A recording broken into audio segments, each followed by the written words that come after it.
Labari da ɗumi-ɗuminsa, an samu wani lattizo da ya ƙera jirgi a ƙasar Nijar, Departement de Buza. To wannan dai tsoho dai ku bi ni ku ji labari ta da ɗumi-ɗuminsa a yadda ya ƙera wannan jirgi da kuke gani.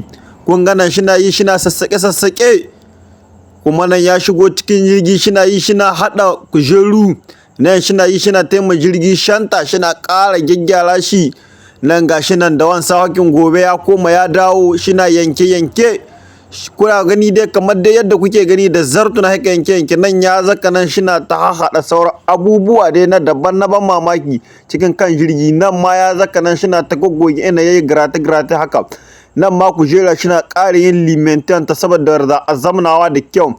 Ka gobe kuma ya koma ya dawo, kun ga jirgi ya buɗe zai shiga ciki kuma shi koma shi da wani aikin da ya rage. Nan kun ga ana ta gyaggyara tawoyi.